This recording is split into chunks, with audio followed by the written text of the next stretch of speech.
A black teenager walked into his classroom early, proud of the A+ essay he'd written. But when the teacher read his paper, she froze, then accused him of cheating, saying, "Boys like you don't write like this." The class went silent, every eye burning into him, as his grade, his future, and his dignity hung on the next word. But when he revealed where the essay's inspiration truly came from, the entire room shattered. Before we deep dive into this interesting story, subscribe to our channel, and tell us where are you watching from. Share in the comments below. The custodial cart squeaked softly against the polished marble floor of Harvard's Jefferson Hall, its wheels wobbling with each turn. The night air inside the empty corridors was thick with silence, punctuated only by the faint hum of distant lights and the occasional creak of old wooden doors that hadn't been touched for decades. At 16 years old, Jamal Carter had grown accustomed to these late-night shifts. His mother, Denise Carter, worked as part of the custodial staff, and when she couldn't find anyone to watch him, Jamal tagged along. Most nights he stayed quiet, sweeping corners, wiping down desks, or stacking chairs. But on some nights, when the building was nearly deserted, he slipped into the empty classrooms, not to rest, not to play, but to live in a secret world no one around him could understand. In these rooms, chalk dust clung to his fingers like a badge of honor. His eyes burned with a mix of exhaustion and exhilaration, as he filled entire boards with symbols, patterns, and equations. To others, they would look like nonsense, too dense, too abstract, but to Jamal, they were music. Numbers and variables sang in a language that set his heart free, a language that had never laughed at him, never called him names, never doubted his place in the world. Tonight was one of those nights. The old lecture hall was cavernous, its echo carrying each stroke of chalk like the sound of rain falling in an empty cathedral. Jamal's slight frame was bent forward as he concentrated on the last line of an equation most doctoral students would have abandoned in frustration. His lips moved silently as though he were whispering the problem to himself, pleading with it to surrender. "Almost there," he murmured, his voice no louder than the hush of chalk scraping across slate. He paused, eyes flickering across the sprawling wall of numbers.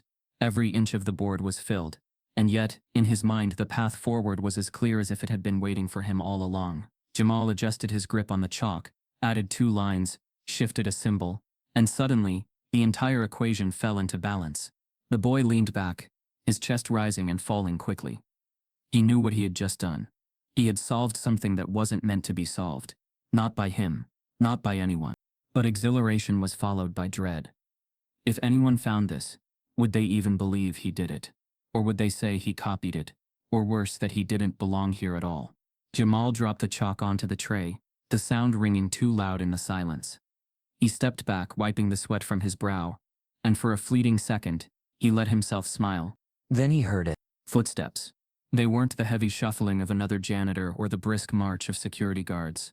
These footsteps were slower, deliberate, thoughtful, the kind that carried authority. Jamal's chest tightened. He quickly reached for the rag he had stuffed in his pocket, instinctively preparing to wipe down the board, to erase the evidence before anyone could see it. But the steps grew closer. The old oak door creaked as it opened, flooding the room with a shaft of yellow light from the hallway. Standing there was Professor Richard Hawthorne, one of Harvard's most revered physicists, a man whose name commanded entire conferences, whose theories were taught in classrooms across the world. His tall frame filled the doorway, his glasses catching the light as his sharp eyes adjusted to the sight before him. He froze. On the chalkboard was a tangled universe of equations, the kind he had spent years studying, the kind graduate students sweated blood over. For a long moment, the professor didn't even look at Jamal. His gaze was locked on the board, his mind racing. Jamal's hand tightened around the rag. His instinct was to run, to disappear before questions came. But his legs refused to move. His heart pounded so hard it drowned out the silence between them. Professor Hawthorne finally stepped into the room, his leather shoes clicking against the floor, his breathing heavier now. His eyes darted from line to line, his lips twitching in disbelief. Then, as if he had just remembered he wasn't alone, he turned slowly toward Jamal. "What is this?" Hawthorne asked, his voice low but sharp, cutting through the room like a blade. Jamal swallowed hard, his throat dry. He wanted to say it was nothing, just scribbles, a mistake, but lying about what was clearly in front of them felt impossible. I was just," Jamal began, his voice trembling. "Who wrote this?" the professor interrupted, gesturing toward the board. His tone sharper now. Jamal froze. He knew what was coming. The disbelief, the dismissal, the inevitable accusation. To admit he had done it would invite ridicule, or suspicion. To deny it would erase everything he had just accomplished. Either way, his place here, his fragile sanctuary, was about to collapse. The boy lowered his eyes, torn between pride and fear. The rag slipped from his fingers, landing on the floor with a soft thud that echoed louder than it should have. Professor Hawthorne's footsteps carried him closer to the board. He adjusted his glasses, scanning every line, every symbol, every connection. His jaw tightened, his breathing quickened, and for a moment, it seemed as though he might collapse under the weight of what he was seeing. When he finally spoke again, it was not with anger but with something colder, heavier, a voice trembling with both awe and suspicion. "Who wrote this?" he whispered, his eyes locking onto Jamal's with unblinking intensity. The boy stood motionless, his silence louder than any words. And in that suspended moment, chalk dust hanging in the air like smoke, equations glimmering in the dim light, and a Harvard professor staring down at a janitor's son, the world seemed to hold its breath. The professor's footsteps froze in front of the board. His jaw tight, he whispered, "Who wrote this?" The chalk still clung to Jamal's fingertips long after Professor Hawthorne's question had settled in the air. "Who wrote this?" The professor's voice carried a weight that felt like judgment, like accusation, like an invitation and a trap, all at once. Jamal stood frozen, his silence stretching out like a confession. But even before that night, long before Harvard's empty lecture hall, and the chalkboard that would alter the course of his life, Jamal's existence had been shaped by invisibility. His story wasn't born from opportunity, it was born from the slow erosion of being unseen. Jamal Carter grew up in Roxbury, a Boston neighborhood whose reputation preceded itself. Sirens were louder than lullabies, broken glass glittered on sidewalks like cruel decorations, and futures were often decided before a child could spell their own name. Denise Carter, his mother, his shield, his anchor, had done everything she could to keep him afloat. She worked 2 jobs, cleaning offices during the day and classrooms at Harvard by night, her hands raw from bleach and her eyes heavy from exhaustion. She didn't dream of wealth or luxury anymore. She dreamed only of keeping her son safe. "Stay out of trouble," she'd whisper every morning before leaving for work. "Don't let them see you before they see your worth." But that was the curse. No matter what Jamal did, the world had already decided who he was. In middle school, when other kids joked about sports and sneakers, Jamal filled his notebooks with equations. Numbers were steady, in a way people weren't. They didn't lie, they didn't laugh. His teachers didn't see brilliance when he turned in assignments with proofs and calculations far beyond the curriculum. They saw arrogance. They saw defiance. "You expect me to believe you did this yourself?" one teacher sneered once, holding up Jamal's paper like it was a piece of contraband. The room of classmates snickered. Jamal sat quietly, his chest aching, his face burning, knowing that no explanation would matter. To them he was already the wrong answer to the wrong question. The pattern repeated again and again. He solved problems others ignored. He raised his hand in class with solutions nobody expected, but the praise never came. Instead, teachers called his mother in for meetings. "He's bright, but he doesn't know how to follow directions. He's talented, but his attitude is disruptive. He's gifted, but maybe he should focus on something more realistic." Those buts were knives. Each one sliced away a little more of his confidence. Yet Jamal kept solving, because in the world of equations, his identity didn't betray him. At night, when Denise dragged him along to Harvard, Jamal found quiet refuge in empty classrooms. While his mother scrubbed toilets and wiped chalk trays, Jamal sat in the back rows, gazing at the boards like they were canvases waiting for color. He would sneak chalk when she wasn't looking, etching lines and formulas into the silence. He didn't think of it as rebellion. He thought of it as survival. Still, survival had its cost. His classmates whispered behind his back, mocking his clothes, his silence, his obsession with books. Weird, they called him. Teacher's pet. Some made jokes that cut deeper. "You think you're smart just 'cause you act white." The words stung, but Jamal had learned early that arguing only confirmed their suspicions. By 16 he had perfected invisibility. He wore hand-me-downs, kept his head low, and moved quietly through the world. But inside, the fire burned. That fire led him to the chalkboard on the night Hawthorne walked in. It was not arrogance that drove him. It was hunger. Hunger for recognition. hunger for proof that he existed beyond the labels, beyond the assumption. And yet, as he stood in that classroom with Hawthorne's eyes boring into him, Jamal knew what the professor saw wasn't brilliance, it was impossibility. To Hawthorne, the equations were shocking. Yes, but the author of them, a janitor's son with second-hand shoes and tired eyes, that didn't fit. The professor's whisper hung in the air. Who wrote this? Jamal swallowed, but his voice betrayed him, cracking in the silence. I did. The words were small, almost fragile, and yet they landed like thunder. Hawthorne didn't respond at first. His expression flickered between disbelief and calculation, his jaw tightening. The silence stretched so long it felt suffocating. Then, without a word, the professor turned back to the board, studying it line by line. Jamal's chest tightened. For the first time, someone who mattered was looking at his work, but instead of relief, fear crawled up his spine. Would Hawthorne expose him? Would he erase it all? That fear followed him home. When he finally returned to their cramped apartment in Roxbury, dawn was breaking. Denise was waiting, exhaustion etched into her face, a mug of cold coffee trembling in her hand. You been messing around again? She asked, her voice sharper than usual. I found this in your bag. She tossed something onto the kitchen table. Jamal's stomach dropped. It was a folded slip. Harvard security had stopped him earlier in the week for being in a restricted hallway. He had convinced them he was just waiting for his mother, but they had written his name down, a record of his presence. Somehow Denise had gotten hold of it. Ma, I can explain, Jamal started. Explain what? She snapped, her voice rising with a mix of anger and fear. Why you hanging around them classrooms when you're supposed to be helping me? Why you putting yourself in places you don't belong? You think they won't see you for what you are? Jamal flinched. It wasn't the words, it was the look in her eyes. She wasn't angry at him. She was terrified for him. Denise had lived long enough to know what happened when black boys were seen in places they weren't expected. Suspicion came first, then consequences, and consequences didn't care if you were innocent.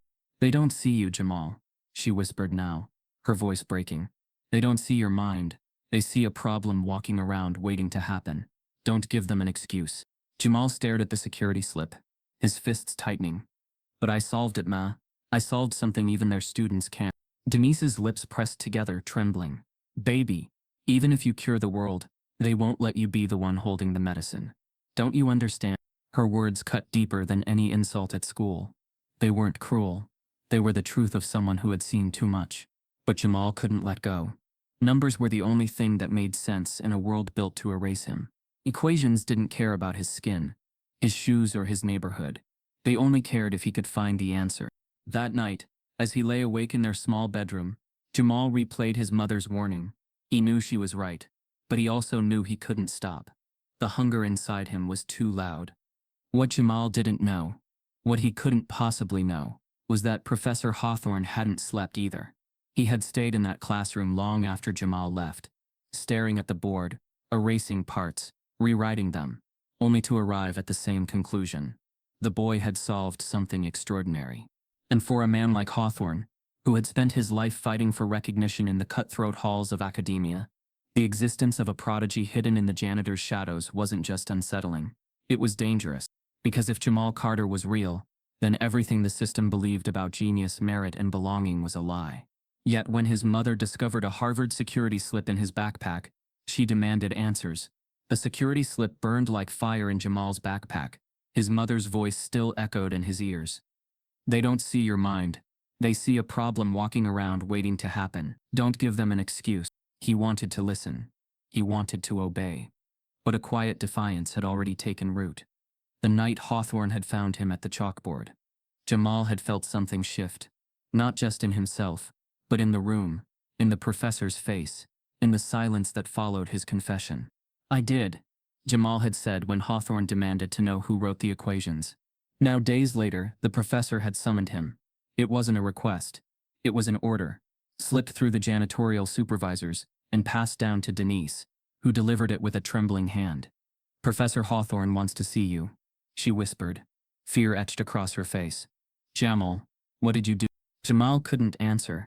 The meeting took place in a small windowless office in Jefferson Hall.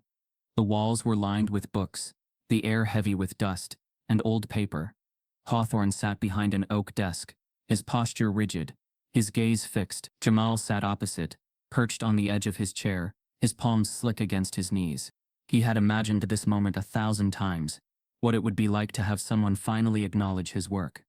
He thought Hawthorne would be curious, maybe even impressed, but the professor's eyes carried no warmth. They were sharp, clinical, dissecting him as though he were a specimen on display. "So," Hawthorne began, his voice flat, "tell me, how exactly did you get inside that lecture hall?" The words struck Jamal like a slap. His throat tightened. This wasn't about the equations. It wasn't about what he had written. It was about him. "My mom works here," Jamal said carefully, forcing his voice steady.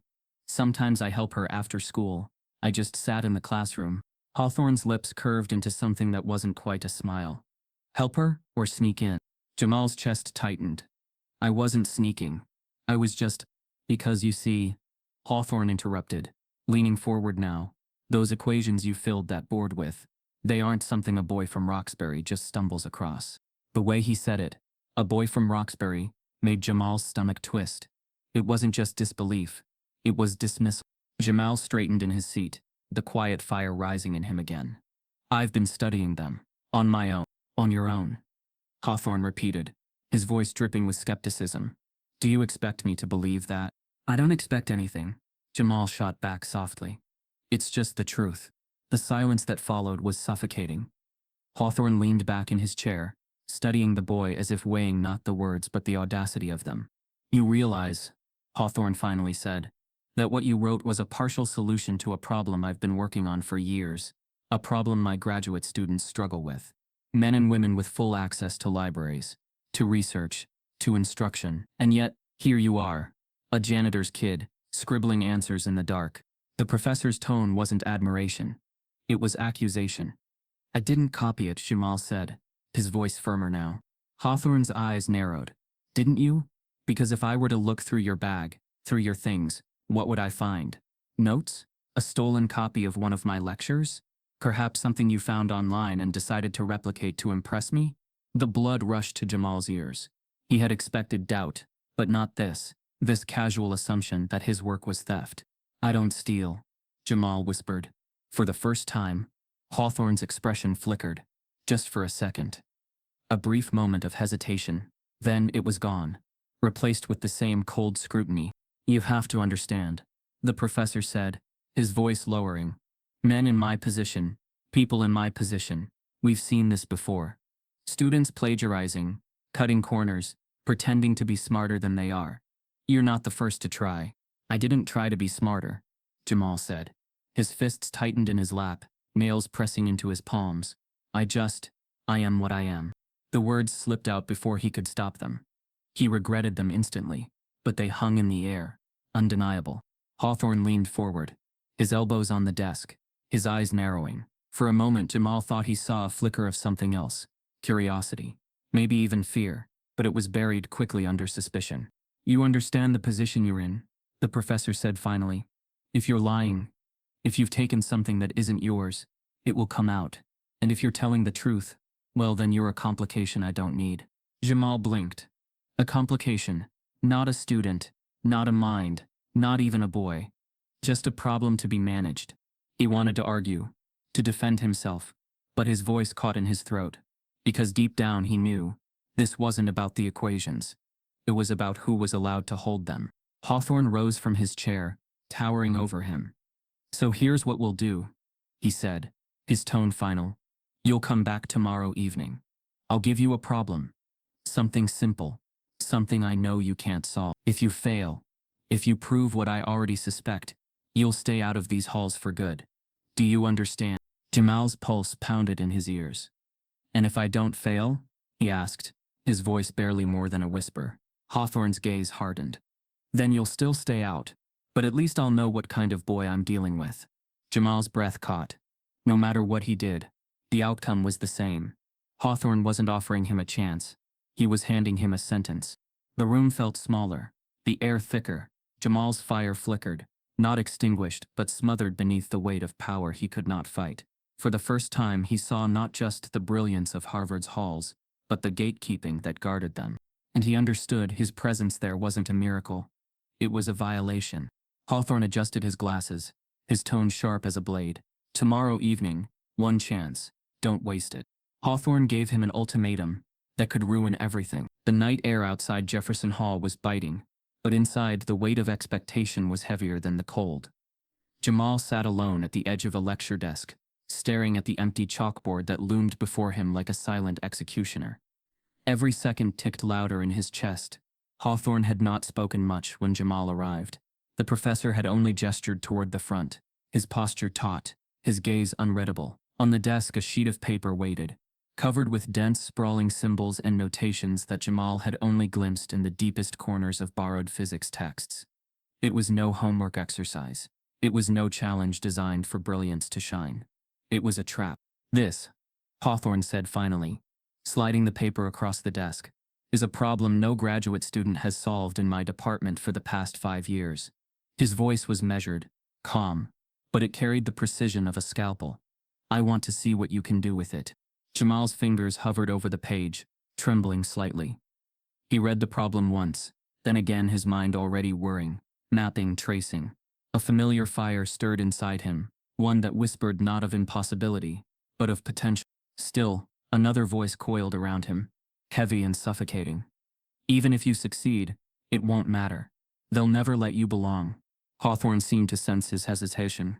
If you can't do it, boy, you can admit it now, he said casually, as though it were mercy. No shame in recognizing limits. The word boy landed like stone. Jamal's jaw tightened, but he didn't speak. Instead, he rose slowly, walked to the chalkboard, and picked up a piece of chalk. His hand hovered over the surface, white dust already staining his fingertips. The vast emptiness of the board seemed to mock him. One mistake, and the professor would have all the evidence he needed to dismiss him as a fraud. But it wasn't the equation that terrified him. It was the silence behind him, the professor's gaze slicing into his back, waiting for failure. Take your time, Hawthorne said smoothly. I want to see how your mind works, or if it works at all. Jamal inhaled deeply. His hands trembled, not from fear of numbers but from the unspoken truth pressing down on him. This wasn't about solving an equation. This was about proving his right to exist. In this room, he began slowly, his chalk squeaking faintly against the board. He sketched out the first line, then paused, retracing the pattern in his mind. The room was so silent he could hear his own breath, the faint hum of the overhead light, the scrape of Hawthorne's chair as the professor leaned back to watch. Minutes passed. Symbols formed, lines stretched, loops connected. Jamal's heartbeat synced with the rhythm of chalk. For a moment he forgot the professor, forgot the trap, forgot the walls around him. It was just him and the numbers, the same way it had always been in the shadows of empty classrooms. But the silence cracked. You've seen this problem before, haven't you? Hawthorne's voice was sharp, slicing through Jamal's focus. Jamal froze mid-stroke. No, don't lie. Hawthorne pressed. You're moving too confidently. Too rehearsed. You've had help. I haven't. Jamal's voice wavered but did not break. He turned slightly, chalk still in hand. I study. I read. I think. Hawthorne's lips curled. Study? Read? Where exactly? Roxbury's libraries? Outdated textbooks left in dumpsters? Spare me. The venom in the words made Jamal's chest tighten. It wasn't just doubt. It was disdain. He turned back to the board, forcing the noise behind him out of his mind. Each new line came slower now, burdened not by difficulty, but by the weight of suspicion. He could feel the professor's eyes tracking his every movement, waiting for him to falter. The deeper he went into the problem, the more it demanded of him. Each step branched into a dozen possible paths. He erased twice, his sleeve smearing faint traces across the board. Sweat gathered at his temple, and his arm ached from pressing too hard. Still, he pushed on. Behind him, Hawthorne sighed, the sound heavy with mock disappointment. You're struggling. That's all right. Nobody expects you to carry this. People like you don't. Jamal's grip on the chalk tightened until it threatened to snap. People like you. The words carved into him like blades. He wanted to turn around, to shout, to make the professor choke on every condescending word. But he knew what his mother had said. Anger was a weapon the world used against boys like him. He couldn't afford to lose it. So instead he poured it into the board. His strokes grew sharper, bolder, as if each line was defiance itself. The minutes stretched into nearly an hour. Jamal's mind raced, his body weary, but his eyes burned with focus. Slowly, painfully, the solution began to emerge. Not whole, not perfect, but forming. Hawthorne shifted in his chair, his tone suddenly softer. Even if you finish it, you know what will happen. Do you think they'll open the gates for you? Do you think you'll be sitting among them, welcomed with open arms? Or do you think they'll take your work, polish it, and leave you behind where you belong? Jamal hesitated, chalk hovering. The words struck deeper than any insult, because in them he heard not just Hawthorne's voice, but the echo of his mother's. He stared at the board, heart pounding. If I succeed, I lose. If I fail, I lose. And yet, he couldn't walk away. Not now, not when the equation was unraveling in his mind, begging to be written. The professor's words were designed to break him. But Jamal realized something as he stood there, his arm aching, chalk dust coating his skin. This wasn't Hawthorne's test. It was his own. Failure here wouldn't be proof of inferiority. It would be surrender. And surrender was something he refused to give. Minutes stretched further, silence thickening, until it seemed the room itself held its breath. Jamal stared at the unfinished line before him, sweat dripping, his hand trembling. For the first time that night, he let the fear wash over him, not to drown but to burn. He closed his eyes, inhaled deeply, and felt the solution click into place, like a lock finally turning. He opened his eyes. Slowly, deliberately, Jamal raised the chalk. After minutes of silence, Jamal lifted the chalk. The final stroke of chalk hung in the air like a held breath. Jamal's arm trembled, his sleeve smudged with white dust, but the equation was complete. Not flawless, he knew there were refinements still to be made, but undeniable. It was there. The board no longer mocked him. It testified. Behind him, Professor Hawthorne sat in silence. His glasses glinted under the dim fluorescent light, his eyes scanning every line, his jaw stiffening with each connection he traced. For a long time he said nothing. Jamal's chest rose and fell rapidly, waiting for either a verdict or a dismissal. Finally, Hawthorne leaned back in his chair. His expression was unreadable, but his voice carried a brittle sharpness. Go home. Jamal blinked, his throat dry. Go, the professor repeated, colder now, before you make the mistake of believing this means something.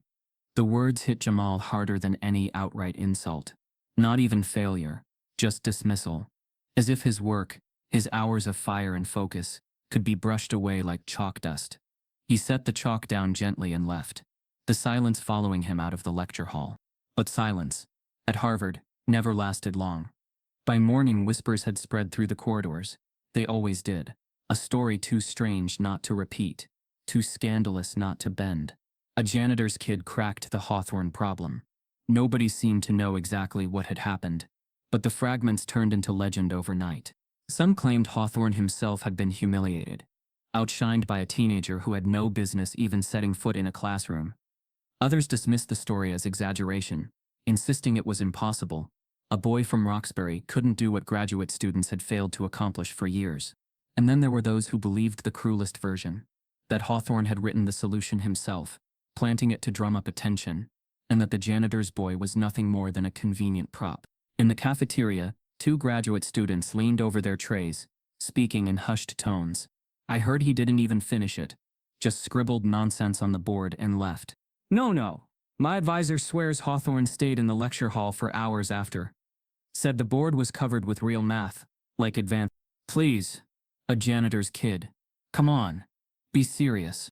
Laughter followed. Jamal heard pieces of it when he walked the halls that evening, shadowing his mother as she worked. He kept his head down, but each whisper burned in his chest. Every time someone glanced his way, he couldn't tell if they were sneering, disbelieving, or silently marveling. All of it was unbearable. For the first time, invisibility didn't protect him. He wasn't invisible anymore, but what they saw wasn't who he was. Professor Hawthorne, for his part, said nothing. His silence was louder than any defense. When colleagues asked about the rumor, he brushed it aside. Students gossip, nothing more. His dismissal only added fuel to the fire. If he wasn't denying it outright, maybe it was true. And if it was true, it threatened everything. Harvard thrived on control of knowledge, of prestige, of who was allowed to be brilliant. A janitor's son scribbling breakthroughs in the shadows didn't fit the order of things. The whispers turned sharper. Even if he did it, it doesn't matter. He doesn't belong here. Genius without credentials is just luck. They'll never let him publish. Not him. And then the speculation grew darker. What if Hawthorne's protecting him? What if he's hiding something? The narrative shifted from disbelief to conspiracy, each version more poisonous than the last. Jamal hadn't just solved math, he had disrupted the quiet architecture of power. Meanwhile, Denise Carter noticed the change in her son. He walked differently, slower, heavier, carrying an invisible weight. When she asked what was wrong, he brushed it off, but the shadows under his eyes deepened.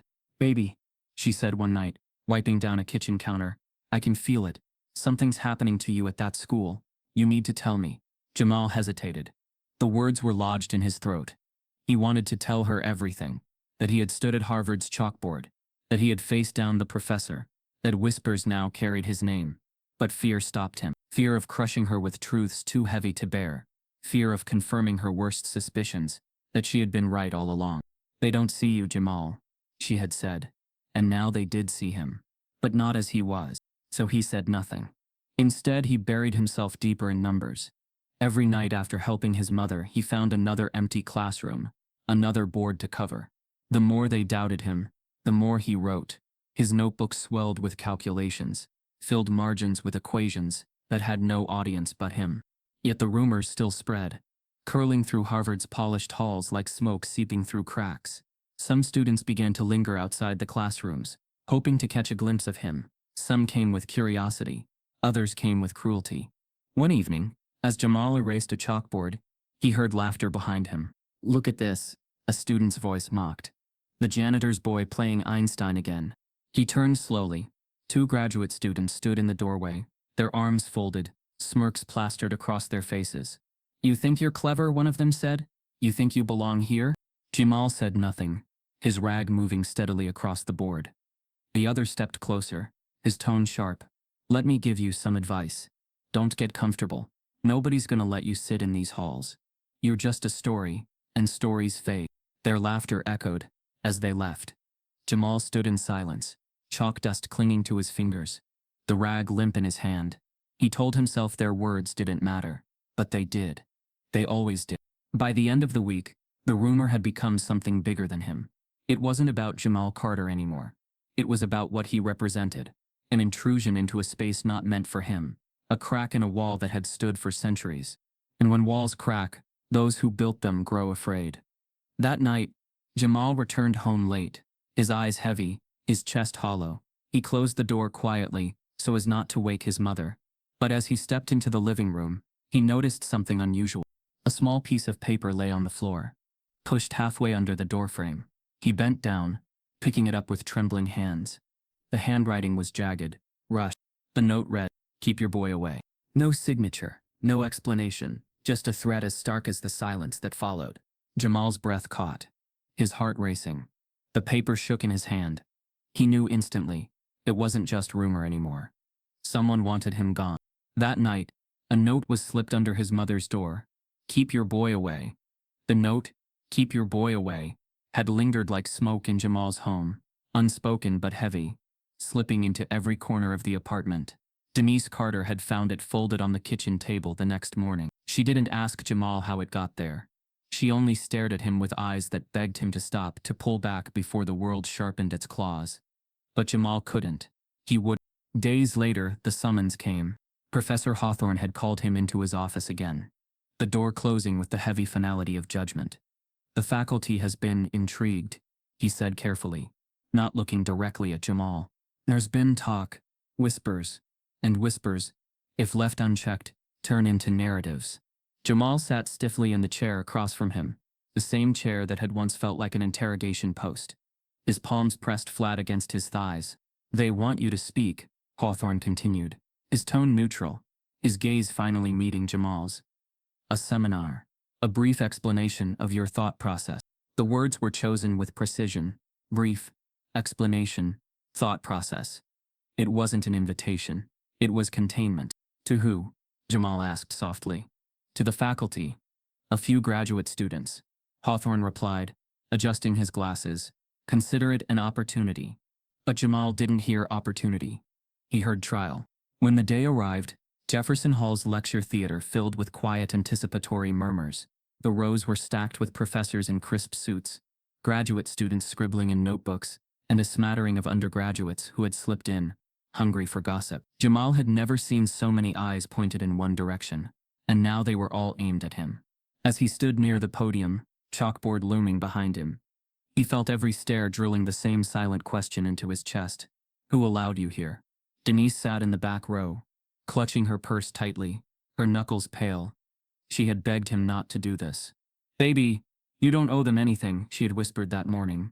But Jamal had insisted. He needed them to see him.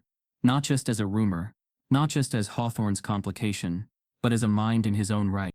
Professor Hawthorne stood at the side of the room, his arms folded, his face unreadable. He hadn't introduced Jamal with warmth or enthusiasm. He had simply gestured to him and said, "Mr. Carter will explain." Jamal cleared his throat, his hands trembling slightly as he picked up the chalk. The room stilled. He could feel the skepticism pressing against his skin, suffocating, daring him to stumble. He began slowly. "The problem I worked on wasn't about finding a single answer," he said, his voice wavering before steadying. "It was about recognizing patterns, how chaos hides structure if you know where to look."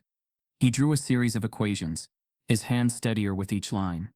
The rhythm returned, the language that had always freed him flowing again. Numbers, symbols, arcs. They spilled across the board, each connected, each alive. The murmurs quieted. Pens stopped moving. Even the professors leaned forward. For a brief, fleeting moment, Jamal felt the impossible. Silence not of dismissal, but of respect. His words had weight. His ideas had shape. His existence had form. He turned toward the crowd, his voice firmer now. "I don't have all the tools you do. I don't have access to journals, or labs, or advisors. But numbers don't care about that. They don't care where you're from. They only care if you're willing to listen to them." It was bold. It was raw. And for the first time, some eyes softened. Not with pity, but with something dangerously close to recognition. But just as the tide seemed to shift, it broke. A voice cut through the room. Sharp and deliberate. "Plagiarism." The word cracked against the walls like thunder. Jamal froze. A professor in the second row leaned forward, his suit immaculate, his expression cold. "What you're describing," he said. His tone clipped, reads suspiciously like portions of a lecture given by Dr. Meyer 3 semesters ago. Entire sequences, in fact, have been discussed in graduate seminars. Are we to believe this boy stumbled upon them alone? Gasps rippled across the room. Denise stiffened in the back, her hand gripping the edge of her seat. Jamal turned slowly, his chalk still in hand, his mouth opened, but no words came. The professor pressed on, his voice louder now, slicing through the silence. "This is fraud, a parlor trick, a convenient way to stir gossip and undermine serious academic work." The words stung worse than any insult. Jamal had endured in Roxbury classrooms. Fraud, trick, parlor. They weren't just accusing him of dishonesty. They were accusing him of daring to exist here at all. Hawthorne didn't intervene. He stood with his arms folded, his expression unreadable. Jamal's eyes searched his face desperately, looking for some sign of defense, of protection, but there was none. Whispers spread like wildfire across the hall. Graduate students bent their heads together, murmuring. Professors exchanged knowing looks. The narrative shifted again, this time not curiosity, but condemnation. Jamal's throat tightened. He wanted to speak, to defend himself, to say he had studied alone, fought alone, thought alone. But the words felt futile against the weight of accusation. "Plagiarism," the professor repeated, the word now a verdict. "Fraud." The echoes lingered, bouncing off the lecture hall walls, reverberating louder than Jamal's own heartbeat. The words plagiarism and fraud echoed through the hall. The words still echoed in Jamal's ears, long after the seminar ended. Plagiarism, fraud. They had been whispered, muttered, repeated, in corners and hallways like a sentence that needed no jury. Denise had gripped his arm as they left the hall, her silence louder than any defense she could offer. The look on her face was not just fear, but confirmation that the world she had warned him about was now standing in front of him, demanding its due. For Jamal, the humiliation burned deeper than any classroom insult he had endured as a child. In Roxbury, mockery had been predictable, casual, almost rehearsed. But here, the sting was sharper because it wore the mask of authority. It wasn't children laughing at him. It was men and women with titles, with power, with everything he didn't have. Their doubt wasn't ignorance. It was weaponized. And yet, amid the smirks and whispers, one person's eyes had not carried disdain. Elena Vasquez, a graduate student in theoretical physics, had sat quietly in the fourth row, while others leaned toward each other with murmurs of dismissal. She had leaned forward, eyes fixed on Jamal with a kind of recognition. She didn't see an intruder. She saw a mind working at the edges of something vast. Later that evening, as Jamal hurried down the corridor, backpack slung over his shoulder, Elena caught up to him. "Hey," she said softly, careful not to startle him. "You don't know me, but I was there, at the seminar." Jamal turned, wary. He had already braced himself for more scorn. His eyes dropped to the floor. "Yeah, I know what they all thought." Her voice sharpened with quiet conviction. "Not all of them. Not me." That stopped him. He looked up, his face tense. "I've seen professors try to tear apart ideas just to protect their own egos." Elena continued. "What you wrote on that board, it wasn't stolen. You don't mimic a process like that. You built it. I could tell." Jamal blinked, suspicion and relief warring inside him. "You actually believe me." "I don't need to believe," Elena said firmly. "I recognized it." Her words sank into him like water in dry soil. For days he had been starved for someone, anyone, to look at him without doubt, and here she was, speaking as though it were obvious, as though his presence wasn't a mistake, but a revelation. But Harvard was not a place that welcomed revelations when they came from the wrong mouths. Within a week, Elena began to feel the weight of her choice. Her peers noticed the way she spoke to Jamal, in the library, the way she lingered when he worked in quiet classrooms. They began with whispers. "She's wasting her time. Naive. Always chasing after strays. Careful, Hawthorne's watching her too." The whispers turned into warnings. One evening, as Elena reviewed her research in the common room, a fellow graduate student approached her. "You're smarter than this, Elena," he said flatly. "Don't tether yourself to him. He's not one of us." She bristled. "Genius isn't defined by who sits in these halls." He shook his head, a smile tugging at his lips, as if she were a child. "That's exactly the kind of idealism that ruins careers." Elena realized then that defending Jamal wasn't just unpopular, it was dangerous. Meanwhile, pressure mounted in another office entirely. Professor Hawthorne's colleagues had been relentless since the seminar. The Board of Physics faculty had cornered him in meetings, their tones polite but edged with steel. "Richard, this boy's presence undermines the integrity of the department. Your silence is being interpreted as endorsement. You know how quickly rumors travel. Do you want your name tied to this?" Hawthorne had built his reputation, brick by brick, paper by paper, over decades. He knew how fragile it all was, how quickly it could crumble if colleagues turned their backs. A boy like Jamal, unsanctioned, uncredentialed, wasn't just a disruption. He was a threat. And so Hawthorne found himself cornered. He could discredit Jamal publicly, cast him aside as an interloper, and protect his legacy. Or he could admit what he had seen on the chalkboard, the raw, undeniable brilliance, and risk the wrath of a system built to deny it. For days Hawthorne oscillated. At times his mind replayed Jamal's quiet defiance, his chalk strokes bold and unflinching. At other times the whispers of his peers gnawed at him. Complication, risk, career suicide. Elena, meanwhile, tried to help Jamal quietly. She brought him photocopied articles from journals he couldn't access, slipping them into his backpack when no one was watching. She explained concepts professors had withheld, filling in the gaps of his self-taught knowledge. "Why are you helping me?" Jamal asked one evening, his eyes scanning the pages she had given him. "Because you remind me of me," she said simply. "Except I had doors opened for me. You've been picking locks in the dark, and you're still here." Jamal wanted to thank her, but the words caught in his throat. Gratitude was dangerous, because it made him feel like he owed her, and owing people had never ended well. Yet even Elena's kindness came with a cost. The more she helped him, the more isolated she became. Colleagues who once invited her to study groups stopped including her. Professors who once praised her work began offering lukewarm feedback, subtle signals that her association with Jamal was staining her credibility. One afternoon, Elena overheard two professors speaking in the faculty lounge. "She's throwing away her future," one murmured. All for a boy who doesn't belong, the other replied. It's tragic, really. Elena's chest tightened, but she didn't stop. She couldn't. Meanwhile, Jamal's world shrank. Every hallway carried stairs. Every classroom door he passed felt like it might slam shut behind him, and the note still haunted him. Keep your boy away. He hadn't told Elena about it, or even his mother, but he carried it folded in his notebook like a warning. The system didn't just want to discredit him. It wanted him erased. The pressure reached a breaking point one late evening. Jamal had been working in the library basement. Equations sprawled across scrap paper, when Hawthorne appeared in the doorway. The professor's presence was colder than the air conditioning, his silhouette sharp against the fluorescent light. He stepped inside slowly, closing the distance with measured steps. Carter, he said, his tone flat, unreadable. Come with me. Jamal hesitated, gathering his papers quickly, his heart pounding. He followed Hawthorne down the corridor, their footsteps echoing in tandem. Neither spoke. They reached Hawthorne's office. The professor unlocked the door, gestured him inside, and shut it firmly behind them. The click of the lock echoed louder than any accusation.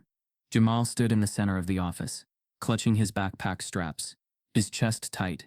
Hawthorne moved behind his desk, folding his arms, his gaze steady and heavy. The silence stretched until it felt unbearable.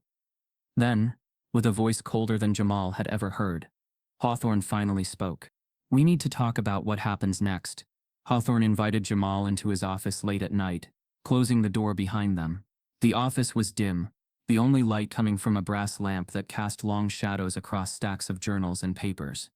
Hawthorne moved slowly behind his desk, his hands steady, his expression unreadable. Jamal stood stiffly in the center of the room, his backpack hanging from one shoulder, his pulse quickening with every second of silence. Finally, Hawthorne gestured toward the chair opposite him. Sit. Jamal obeyed, lowering himself carefully into the seat. The chair was too big for him, its leather stiff, its arms worn from decades of elbows that had belonged to men with titles and power. He sat on the edge, his posture rigid, as though the chair itself might swallow him whole if he leaned back. Hawthorne folded his hands, his gaze fixed. I've been reviewing, he said finally. His voice was calm, deliberate, but there was a strain beneath it, like a string pulled too tight. Your notes. Jamal's eyes widened. He hadn't given the professor his notebooks. He carried them everywhere, tucked deep in his backpack like fragile lifelines. He looked down now, panicked, and realized the truth. Hawthorne had seen the papers he'd left scattered in the library. They're messy, Hawthorne continued, childish in presentation. But beneath the smudges and uneven handwriting, there's something there. Jamal's throat tightened. They're mine, he whispered, his voice firm but trembling at the edges. Hawthorne leaned back in his chair, studying him. I don't doubt that now. He tapped a finger against the desk. At first I thought you'd memorized pieces of old lectures, repeated phrases, mimicked structures, but what you've written here. His voice trailed off, his eyes narrowing as though still unwilling to believe the evidence. You aren't copying, Hawthorne said finally, his voice lower now. You're inventing. Jamal blinked. The word hung in the air, heavy and dangerous. Inventing. Not solving someone else's equations. Not borrowing patterns. Create. You've stumbled into places, Hawthorne continued, that even senior researchers hesitate to tread. The way you treat uncertainty. The way you reframe probability in your structures. It isn't standard. It isn't even derivative. It's new. For a moment Jamal forgot the fear that had followed him for weeks. His chest rose, hope sparking in him. Someone finally saw it, not just the numbers but the work. But then Hawthorne's voice sharpened again. Do you have any idea what this means? Jamal's excitement faltered. That I'm right? Hawthorne shook his head. No, that you're dangerous. The word hit Jamal harder than any insult. Dangerous. He thought of the note slipped under his mother's door.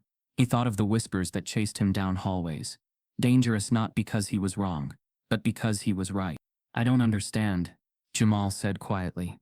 Hawthorne rose, pacing now, his hands clasped behind his back. If this gets out, if the world realizes that a janitor's son from Roxbury has rewritten ideas in quantum mechanics, do you know what happens? He turned sharply, his gaze piercing. They don't celebrate you. They consume you. They strip it from your hands and package it as their own. They leave you with nothing but your skin and your story won't matter. Jamal's fingers curled into fists. So what? I'm supposed to hide. You're supposed to survive. Hawthorne snapped. The words rang through the office like a gavel. Jamal flinched, but he didn't look away. For once he saw something raw in the professor's face. Fear. Not for Jamal, but for what Jamal represented. You don't understand, Jamal said, his voice steady now, stronger. I don't do this for them. I do it because it's all I have. Numbers don't care where I'm from. They don't care who I am. They only care if I can find the answer. Hawthorne's jaw tightened. You're naive. You think ideas exist in a vacuum. They don't. Ideas live and die by who holds them. The silence stretched, heavy and suffocating. Finally, Hawthorne returned to his chair. His voice was quieter now, almost weary. You've created something remarkable. But remarkable doesn't mean safe, and it certainly doesn't mean welcome. Jamal swallowed hard, his chest aching. Then what do I do? Hawthorne's eyes softened for the briefest moment, then hardened again. You keep your head down. You erase the chalkboards before anyone sees. You stop leaving notebooks lying around. And you don't speak of this again, not unless you're ready to watch them destroy you. The words should have felt like protection. Instead, they felt like a sentence. Jamal rose slowly from the chair, his backpack strapped tight in his fist. He looked at Hawthorne, at the man who had both doubted and recognized him, and he felt the weight of a truth he could not escape. Brilliance was not enough. Not here. As he turned toward the door, Hawthorne's voice stopped him.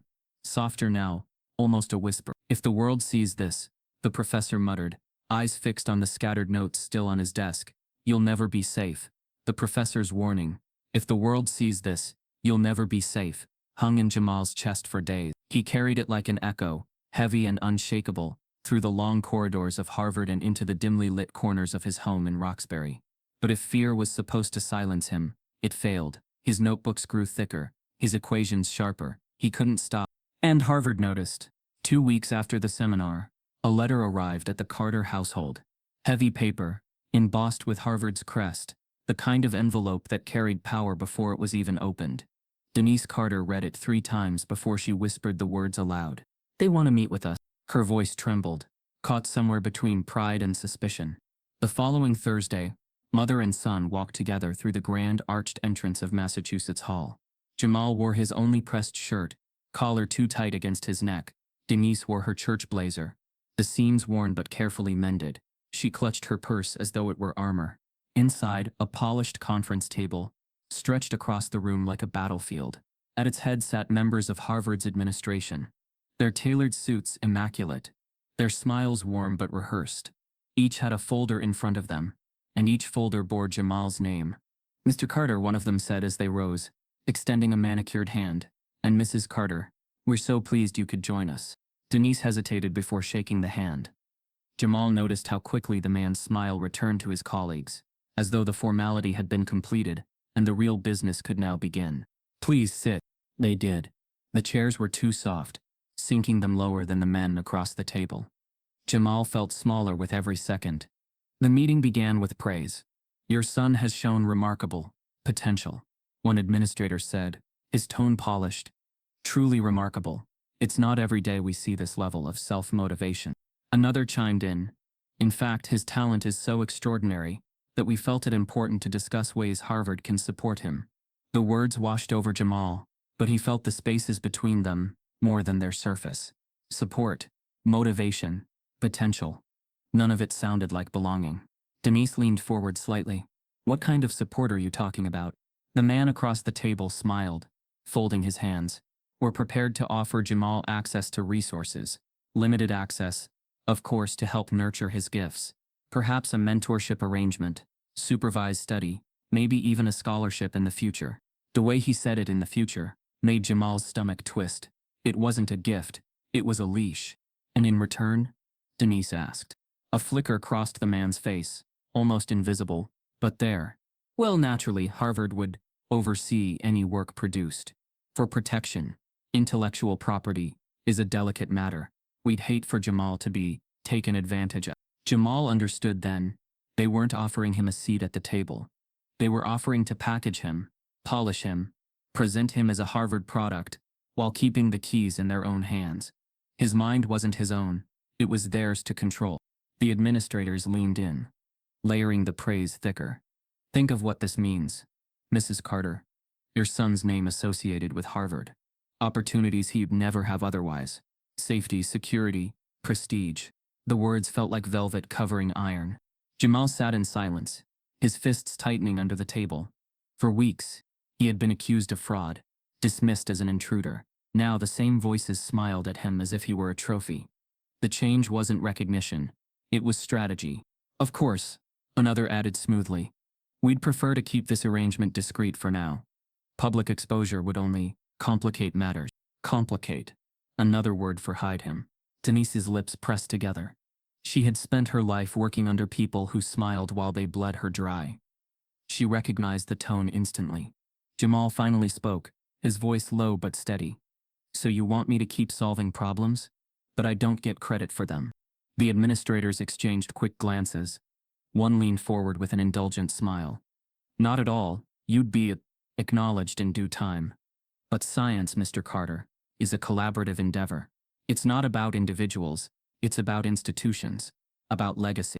Their legacy. Not his. Denise shifted in her seat, her eyes narrowing. So what happens if Jamal says no? The room cooled. One of the administrators gave a polite chuckle, but his smile didn't reach his eyes. We'd hope he wouldn't.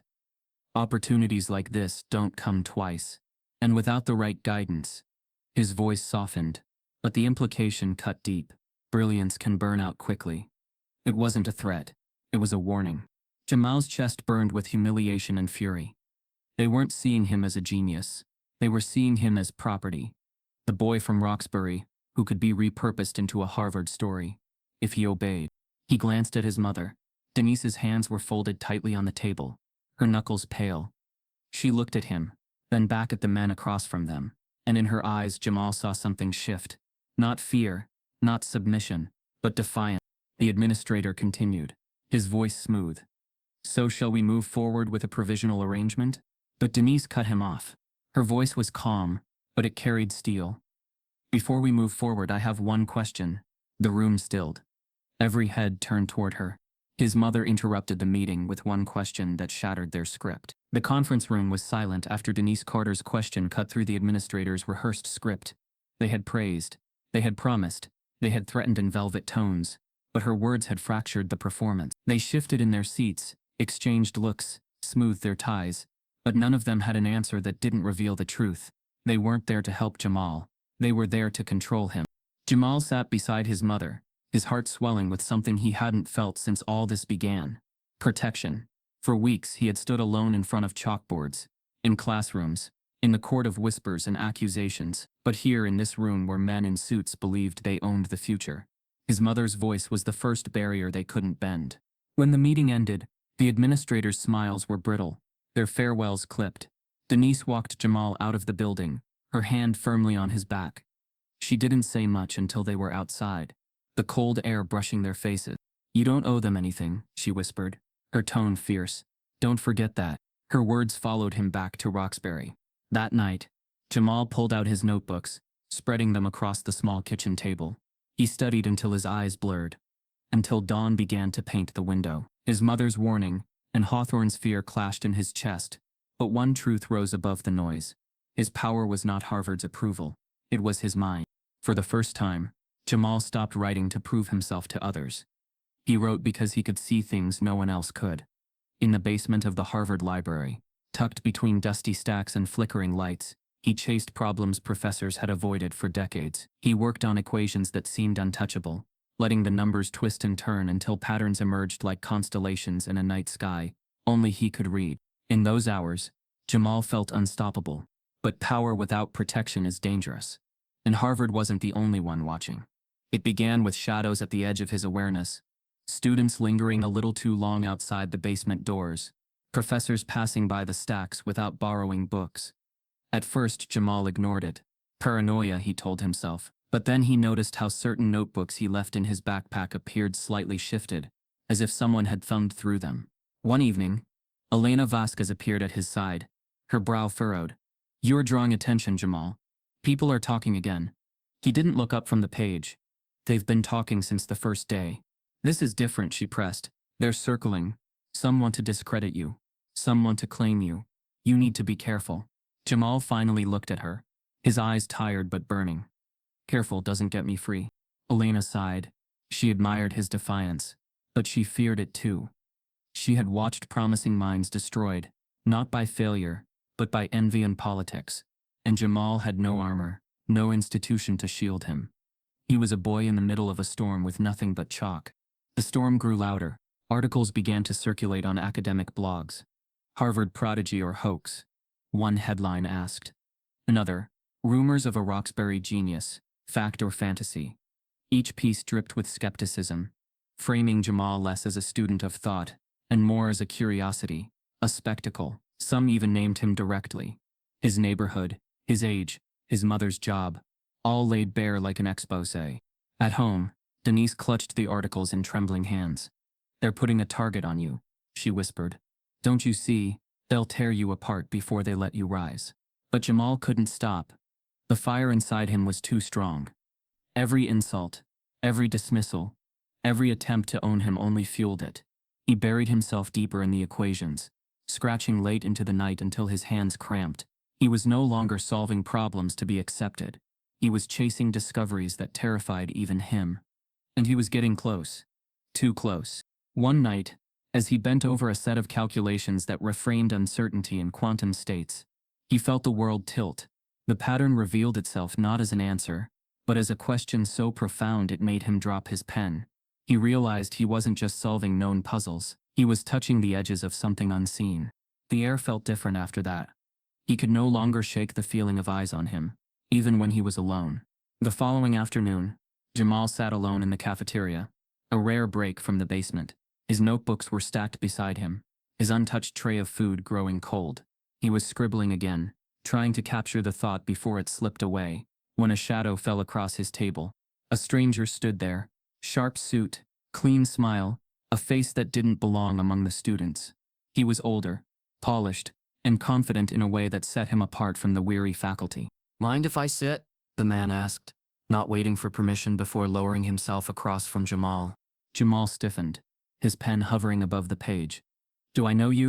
The stranger smiled easily, reaching into his jacket pocket. Not yet. He slid a small embossed business card across the table. Jamal stared at it, the letters catching the light. The name of a private tech corporation stretched across the card in bold font. A company he had only heard about in whispers. The kind that snapped up ideas before the world ever saw them. The stranger leaned forward, his voice calm, persuasive. We've been watching your work. We'd like to talk about your future. Jamal's chest tightened, his fingers brushing the edge of the card. For the first time, the fire inside him flickered, not from doubt but from the cold realization that his brilliance wasn't just noticed. It was being hunted. A stranger approached him on campus, sliding a business card across the table. The business card gleamed against the cafeteria table, its embossed letters shimmering like a promise. Jamal's fingers hovered above it, his pulse hammering in his ears. The stranger sat across from him, his smile calm, his presence commanding, as though the entire room bent around him. We've been watching your progress, the man said smoothly. His voice was low, practiced, polished by boardrooms and contracts. You have potential far beyond this place. Harvard can only give you crumbs. We can give you the whole meal. Jamal swallowed, unsure if his silence was defiance or fear. He thought of Hawthorne's words. If the world sees this, you'll never be safe. And yet here was the world, dressed in a tailored suit, calling itself opportunity. The man leaned in slightly, lowering his tone so only Jamal could hear. We'd like to offer you a scholarship, labs, resources, a team built around you. No more fighting for scraps. No more being dismissed. Imagine what you could accomplish if you didn't have to struggle alone. The words were honey over steel. Jamal wanted to believe them. He wanted to picture himself in a real lab, chalkboards replaced with whiteboards, stacks of his notebooks transformed into published papers. For once he imagined a space where he wasn't cleaning classrooms at night, but filling them with discovery. And yet something in the man's eyes unsettled him. It wasn't admiration. It was hunger. That evening, Jamal carried the business card home, tucked deep in his backpack. Denise noticed the shift in his face as soon as he walked through the door. What happened? She asked, her voice wary. He hesitated, then handed her the card. She read it, her brow furrowing. This is a corporation. They said they could help me, Jamal explained. His voice rushed, hopeful and defensive all at once. Scholarships, labs, everything I don't have here. They said I wouldn't have to fight anymore. Denise set the card down slowly, her hands trembling. Baby? Vultures don't circle unless there's meat. You hear me? Jamal frowned. You think it's a trap? I think people like that don't give without taking more, she replied, her eyes locking onto his. And you've got something they want. The next day, the stranger arranged a meeting. A glass-walled office in downtown Boston, overlooking the skyline. Jamal had never been so high above the city, never felt so far removed from Roxbury's cracked sidewalks. The conference table gleamed. Bottled water waited for him. The man, whose name was Mr. Cole, slid a folder across the table. Inside was a contract, thick with fine print. This is our offer, Cole said. Full academic sponsorship, state-of-the-art facilities, a team of mentors at your disposal. In exchange, we simply ask that any discoveries or research you produce during your tenure with us be filed under our umbrella. It's standard procedure. Jamal flipped through the pages, his heart racing. At first, the words dazzled him. Support, mentorship, opportunity. But as he read further, he noticed the buried clauses. Words like exclusive rights, intellectual property transfer, non-disclosure. It was there in black and white. Everything he created, every idea he scribbled in the margins of his notebooks, would belong to them. His chest tightened. So, I'd lose ownership? Cole's smile was quick, dismissive. Not at all. You'd gain protection. You'd be part of something bigger. Don't think of it as giving up your work. Think of it as ensuring your work lives on. Jamal's hands shook slightly as he turned another page. He thought of his long nights in Harvard's basements, the chalk dust on his hands, the raw joy of discovery when numbers finally bent to his will. Could he really hand that over? Could he trade freedom for security? You're young, Cole said gently, watching him. You need guidance. Without us, your work will be stolen, discredited, buried. With us, it will thrive. And you'll thrive. But Jamal noticed the subtle shift in the man's tone. With us, it will thrive. Not with you. When Jamal left the office that evening, he carried the contract in his backpack, heavier than any textbook. That night, Elena found him in the library, staring at the papers spread before him. What's that? She asked, sliding into the seat beside him. A contract, Jamal muttered. She skimmed the first few pages, her face hardening. They're buying you. They're offering me labs, resources, everything I've been fighting for, Jamal countered. His voice cracked under the weight of his own uncertainty. They're offering you a cage, Elena shot back. Gold bars maybe, but a cage. They'll use your ideas, and when you're drained, they'll move on. That's what they do. Jamal's throat tightened. What choice do I have? Harvard doesn't want me. The professors want me gone. My name is already being dragged through the mud. At least this way I'd get to keep working. Elena shook her head, her voice fierce. At least this way, they win. You'll lose your voice. You'll lose yourself. Jamal stared at the contract, his reflection faintly visible in the glossy pages. He thought of Hawthorne, who had warned him. He thought of his mother, who had seen vultures circling before he did. And he thought of the boardroom at Harvard, where men in suits had smiled while plotting to control him. He was no longer invisible. But visibility, he realized, came with a cost. Later that night, back at home, Denise found him at the kitchen table, the contract spread before him. She stood in the doorway, silent for a long moment. Then she whispered, "They'll take your gift, Jamal, and they'll leave you with nothing. Don't let them." Jamal closed his eyes. He wanted to believe he had a choice, but the world kept offering him the same bargain in different packaging. His genius in exchange for his freedom. By midnight he sat with pen in hand, the contract before him. His hand trembled, hovering above the signature line. The fire inside him burned hot, but so did the fear of losing everything if he said no, the fear of losing himself if he said yes. Jamal's signature hovered over the paper, pen shaking. The contract still lay on the kitchen table, unsigned. Jamal's pen had hovered over the page for hours, his hand trembling, his mind torn between fear and fire. But in the end, he hadn't signed. The ink remained dry, the page unmarked. He had closed the folder and shoved it back into his backpack, as though hiding it could erase the choice altogether. But choices had a way of echoing, whether made or avoided. The very next week, headlines erupted. Black teen prodigy, or fraud. Did Harvard professor plant the solution? Roxbury janitor's son, at center of academic scandal. They weren't asking if Jamal was right. They weren't analyzing the math. They were dissecting his existence. The story wasn't about equations. It was about belonging. Did a boy like Jamal deserve to be mentioned in the same breath as Harvard? Did his background taint the work before it even left the chalkboard? Jamal sat in the library, scrolling through articles on a dusty computer, his stomach hollowing with each line. They wrote about his mother's job. They wrote about his neighborhood. They wrote about his sneakers, his slang, the way he carried himself, everything but his work. Denise read one of the articles aloud in their apartment, her voice breaking with rage. They're saying you don't even know what you wrote, Jamal, that you copied notes from some graduate student and pieced them together. Her son sat at the table, fists clenched, eyes burning. They don't care if I'm right, he whispered. They just want me erased. Elena arrived later that evening, clutching her own printouts. They're not just attacking you in the press. Faculty are circulating memos, framing you as a distraction. They're trying to bury you before you can breathe. Jamal stared at her, the fire rising in his chest. Then I won't let them. If they want to erase me, I'll make sure the world sees my work first. Elena hesitated. You mean publish? Yes, Jamal said firmly. Online. Everywhere. Not through Harvard. Not through anyone. If I put my solutions out myself, they can't take them away. They can't claim them as theirs. Elena shook her head, torn between admiration and fear. That's dangerous. If you publish without protection, anyone can take credit. They can twist it, claim it. And they will. But if I don't publish, Jamal shot back. I disappear. That's what they want. The decision was made. Jamal spent the next 3 days in the basement of the library. Hunched over the computer, scanning his notebooks, typing frantically. His fingers ached, his eyes blurred, but he didn't stop. Every line of his work was fed into files, formatted, and prepared for release. He wrote introductions, explanations, step-by-step breakdowns, anything to prove the ideas were his.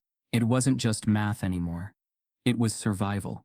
Meanwhile, the news cycle accelerated. Talk shows debated him.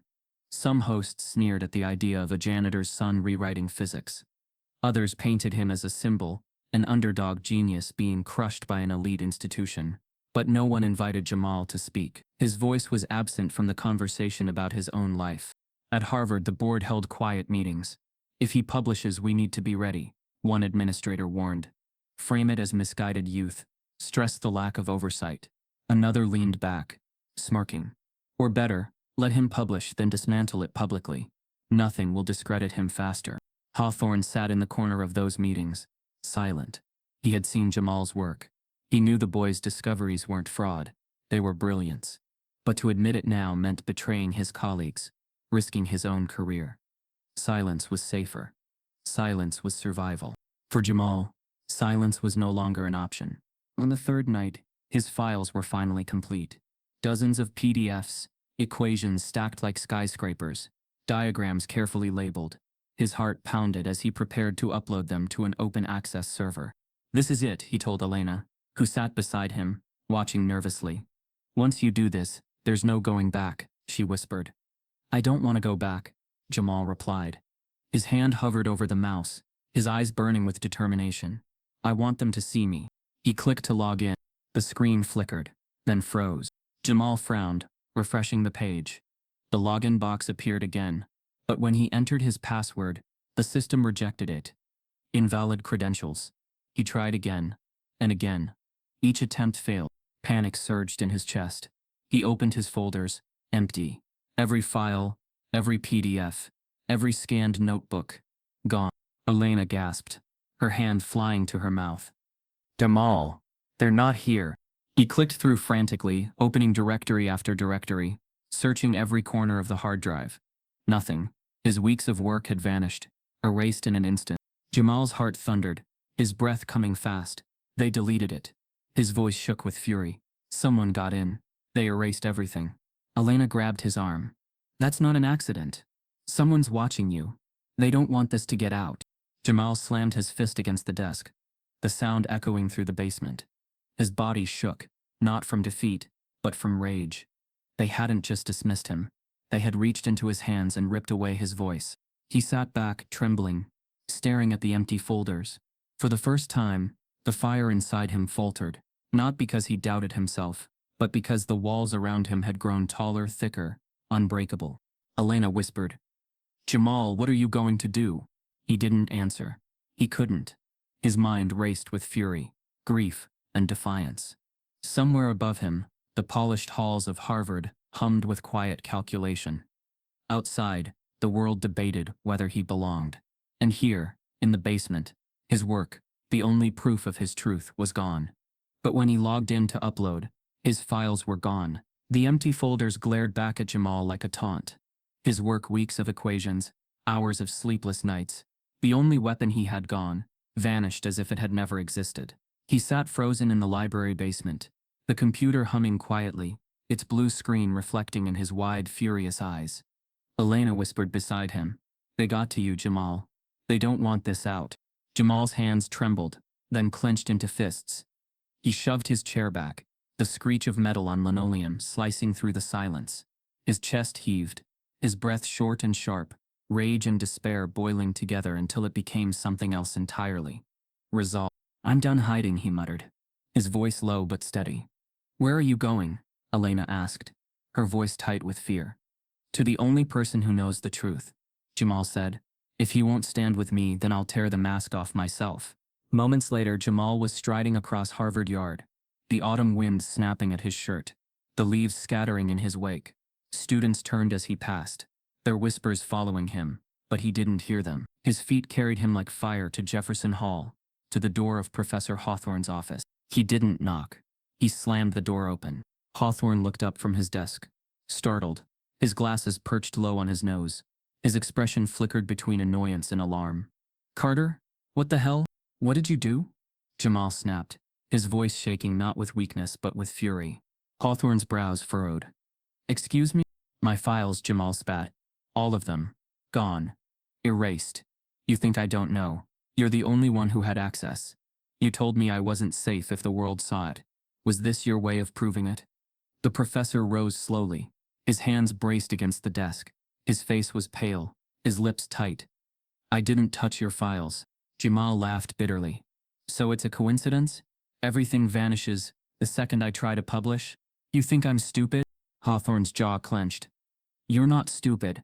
That's the problem." The words hung heavy in the room. Jamal froze, his anger mixing with something sharper. Betrayal confirmed. The professor rubbed a hand across his forehead, his voice breaking with something that sounded almost like guilt. "You don't understand, Jamal. You think this is about me versus you. It's not. There are forces bigger than either of us. If I back you publicly, they won't just destroy you. They'll destroy me too." Jamal stepped closer, his eyes burning. "So you choose silence? You choose them?" Hawthorne's gaze flickered. For once the mask of authority slipped. His voice was raw, trembling with honesty he had long suppressed. "Do you know what it took for me to get here? What I sacrificed? I clawed my way up in a world that wanted me invisible too. Not for my skin, but for my poverty, my name, my lack of pedigree. I kept my head down. I played their game, and it cost me everything. And now you expect me to throw it all away for you." Jamal's throat tightened, but he forced his voice steady. "You're asking me to disappear so you can keep existing. That's the system, isn't it? They pick who gets to survive and who doesn't, and you're helping them." The professor's face twisted, pained but defensive. "I'm trying to keep you alive." "No," Jamal shot back. "You're trying to keep yourself comfortable." The words cut deeper than any insult. Hawthorne flinched, his hands trembling slightly against the desk. For the first time, he looked old, tired, his authority cracked. Jamal pulled his battered notebook from his backpack and slapped it onto the desk. Its pages were worn, margins filled with cramped handwriting, symbols spilling like rivers. It was everything he hadn't yet scanned, everything that was still his. "This is mine," Jamal said, his voice fierce. "All of it. They can delete files, they can erase records, but they can't erase me. I don't need you to back me. I don't need your permission. I need the truth." Hawthorne's eyes dropped to the notebook, lingering on the equations. His lips parted slightly, as though tempted to admit what he had always known. That the boy in front of him was not a fraud, not a curiosity, but a genius. Yet fear tightened his jaw shut again. They'll never let you claim it, Hawthorne whispered. Jamal leaned forward, his eyes blazing. Then let the world see it all. Jamal slammed his notebook on the desk and said, Then let the world see it all. The notebook lay open on Hawthorne's desk. Its pages spread like a confession. Equations filled every inch. Lines upon lines of logic that didn't just answer questions, they reshaped them. Jamal's chest rose and fell with sharp breaths, his voice still ringing in the professor's office. Then let the world see it all. For a long moment, Hawthorne said nothing. His eyes moved across the scrawled pages, his lips tight, his silence heavy, but Jamal no longer needed him to speak. That night, back in his apartment, Jamal made his decision. He borrowed an old laptop from Elena, its keyboard worn, the screen cracked at one corner. They sat together in the basement of the library again, the fluorescent lights flickering above. Denise's warnings echoed in his mind. Hawthorne's fear pressed against him, but the fire inside him burned hotter than all of it. This will change everything, Elena whispered, her voice trembling with both awe and fear. I want it to, Jamal replied, his fingers already flying across the keys. He uploaded the files directly, bypassing the academic servers that had locked him out before. He didn't send them to journals where committees could stall, gatekeep, and reject. Instead, he dumped everything, equations, notes, proofs, onto open platforms, places no institution could bury. He included scans of his handwritten pages, the raw ink of his thought process, proof that this work had been born not in Harvard's polished halls, but in the margins of a boy's battered notebooks. By dawn, the files had spread like wildfire. At first, they trickled through niche forums, mathematics message boards, physics discussion threads. Users stared at the work in disbelief. This isn't just correct, it's new, one posted. Another replied, Who is this kid? Where did this come from? By midday, the wave had hit social media. Screenshots of Jamal's scrawled equations flooded timelines, hashtags forming, Janitor's son, Roxbury prodigy, Harvard scandal. By evening, physicists around the world were weighing in. Scholars from Germany, Japan, South Africa, and Brazil confirmed the brilliance of the work. This reframes probability structures in quantum theory, one researcher tweeted. It's not polished, but it's groundbreaking, another added. The kind of raw genius we rarely see. And it came from outside the ivory tower. Harvard scrambled. The university issued a carefully worded statement. We are aware of recent claims regarding mathematical work circulating online. Harvard's faculty are reviewing the material and will provide clarity on its origin in due course. But the internet wasn't interested in Harvard's clarity. They were interested in Jamal. Articles exploded across news sites. Harvard janitor's son forces physics breakthrough. The boy who outsmarted the system. Interviews were requested. Cameras sought him out. Journalists loitered near his neighborhood. For once, the truth wasn't Harvard's to control. Jamal watched it unfold in stunned silence. He sat in the small living room with his mother, the glow of the television washing over their faces, as anchors debated his genius. Denise held his hand tightly, her expression torn between pride and dread. They can't ignore you now, she whispered. But Jamal noticed something else. Amid the praise, amid the awe, there were still voices laced with venom. This doesn't prove he did it. Some experts argued on television. Publishing online is no substitute for peer review. Others sneered on talk shows. Are we really supposed to believe a janitor's son solved what Harvard's brightest could not? Even in his triumph, the question wasn't whether his work was brilliant, it was whether he had the right to claim it. And Harvard wasn't done. Behind closed doors, meetings grew frantic.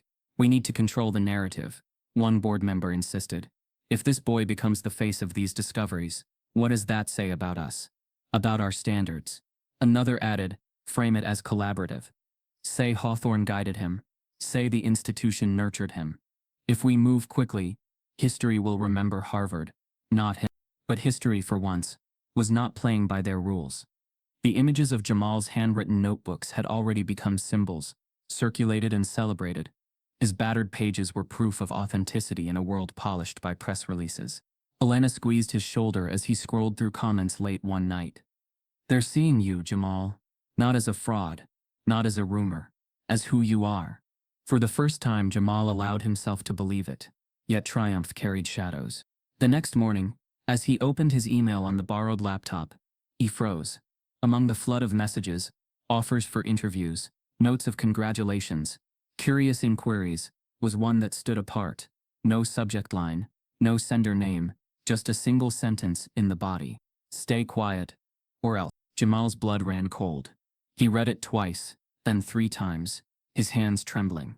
"Elena," he whispered, showing her the screen. Her face paled. "They're warning you." Denise came in from the kitchen, her eyes narrowing at the words on the screen. "This isn't a warning," she said firmly. "It's a threat."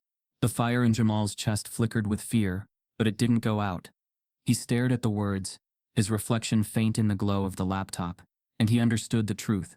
Brilliance might have freed his voice, but it had also painted a target on his back. But with fame came danger. An anonymous email warned, "Stay quiet or else." The years had passed, but the sound of chalk against a Harvard blackboard still echoed in Jamal Carter's memory. It came to him not as nostalgia but as reminder of late nights in empty classrooms, of fear clinging to him like dust, of equations born in silence because the world refused to hear his voice.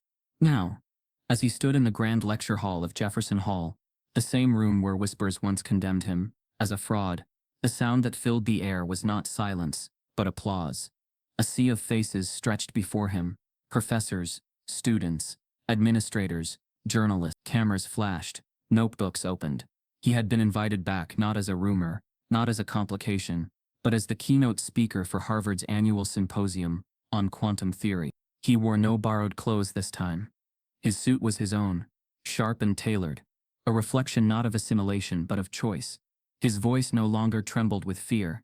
It carried weight, tempered by the fire of years spent forcing the world to acknowledge what it wanted to bury. But as he looked across the crowd, his eyes caught on the faces in the back rows. Young black boys, a handful among the sea of white and polished. Their eyes were wide, not just with awe but with the same fear he once carried, fear of being seen, and dismissed in the same breath, fear that brilliance would never be enough. And Jamal realized, the system had not changed. Only his position in it had. He stepped to the podium, the applause fading, the room waiting. He looked down at his notes, then closed them. He didn't need them. He had carried this speech in his chest for years. "I stand here today," he began, his voice steady, "in a place I was never supposed to stand. Not as a professor, not as a student, not even as an employee. I was supposed to be invisible here. A shadow, a boy who cleaned your classrooms when you weren't looking." The hall was silent. "But numbers," he continued, "don't recognize shadows. Equations don't care about race, or class, or the color of your skin. They care if you can find the truth in them. And the truth is, there are voices all around us, voices you dismiss every day, because you've already decided who they are before they speak." He let the words settle, watching professors shift uncomfortably in their seats. "My story isn't about genius," Jamal said. "It's about survival. Because the question wasn't whether I was right, it was whether I was allowed to be right." In the front row, Elena sat, older now, her hair tied back, a quiet smile on her face. She had stood by him when the weight of the institution pressed hardest. Behind her, Denise sat upright, tears shining in her eyes, pride etched deep into her expression. Jamal looked past them, his gaze sweeping the hall. "When I leaked my work online years ago, it wasn't a choice. It was desperation. I knew they would erase me if I didn't show the world. And even then, they tried. They still try. Because what happened wasn't just about math. It was about the lie of meritocracy. The lie that brilliance rises on its own. The truth is, brilliance rises only when it is allowed to." A murmur rippled through the audience, professors whispering, students scribbling furiously. Jamal's voice grew sharper. "For every one of me who breaks through, there are thousands who never will. Not because they lack genius, but because the world refuses to see it when it comes in the wrong package. A boy in Roxbury, a girl in Detroit, a janitor's child, a cashier's daughter. How many of them are out there right now, solving problems in silence, with no one watching but the walls that contain them?" The hall was silent again, but it wasn't disbelief this time. It was reckoning. He leaned forward slightly, his voice dropping lower, heavier. "Ask yourself, would the world know my name if Hawthorne hadn't caught me that night? Or would I have been erased, another genius swallowed before he could even begin?" The question lingered, sharp and unanswerable. Applause broke, thunderous, rattling the walls of the lecture hall. But Jamal heard it distantly. His eyes returned to the back row, to the boys watching him with fear and hope entwined. He knew applause wasn't enough. Speeches weren't enough. One man's recognition couldn't dismantle centuries of erasure. As the clapping continued, Jamal stepped back from the podium. He inhaled deeply, steadying himself, and whispered, not to the professors, not to the journalists, but to the children in the crowd who saw themselves in him. Don't wait for permission. The words were swallowed by the ovation. But the boys heard them. Their eyes lit, not with certainty, but with possibility. And for Jamal Carter, that was the only victory that mattered. Because he knew the system hadn't changed. But perhaps, just perhaps, the question had shifted. Would the world ever stop erasing brilliance when it came dressed as a janitor's son? Or would the next genius, unseen and unheard, have to burn the world down just to be noticed? Would the world have ever known his name if Hawthorne hadn't caught him that night? Or would another genius have been erased before he could even begin? Stories like this don't just happen in classrooms. They happen every day, in silence. If you believe no child should be doubted because of the color of their skin, type yes in the comments. And if this broke your heart, subscribe so these voices are never erased.